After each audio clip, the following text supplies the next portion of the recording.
Assalamu alaikum, hello and welcome. Today we're going to look at Jubilee Party scorecard. Since 2013, contrary to the popular notion of the pledge-breaking politicians, research has revealed that governing political parties fulfill most of their pre-election pledges. This is true in most of the developed countries, America, Europe, and Asia. These developed countries are known for keeping their promises. I mean, the political parties and the politicians from these developed countries are known to keep their pre-election pledges. But in Africa, and more so in Kenya, a campaign promise is uttered easily and forgotten immediately after elections. This means the end justifies the means. Bribe, rig, or lie, what matters most seems to be winning by any means. Now, what was the Jubilee manifesto?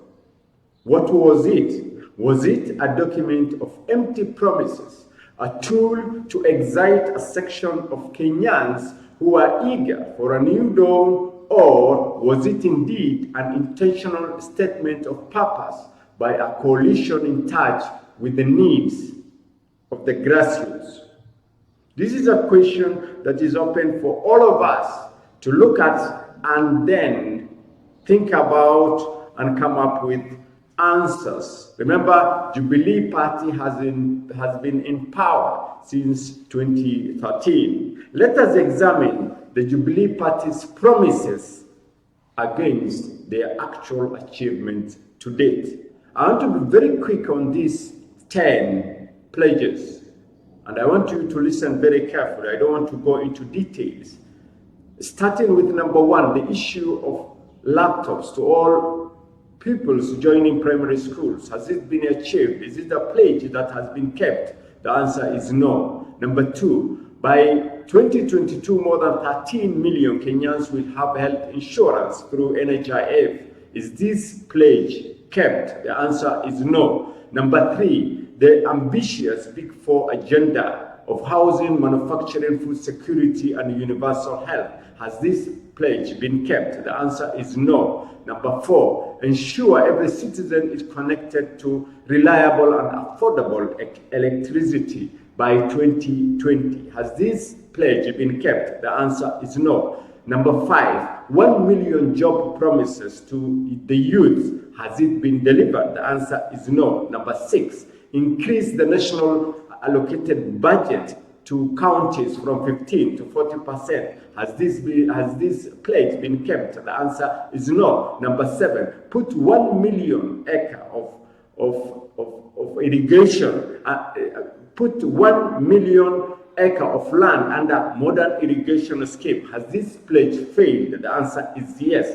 Number 8, construct 47 stadia in 47 counties. Has this pledge been kept? The answer is no. Number 9, construct 100,000 kilometers of tarmac road. Has this pledge been kept? The answer is no. Number 10, expand the free primary school program to include free day public secondary schools in Kenya. Has this pledge been kept? The answer is yes. Look at this. 9 out of 10 failed. Only 1 pledge was kept. Is this good enough for a party to ask Kenyans to be considered for re-election in 2022?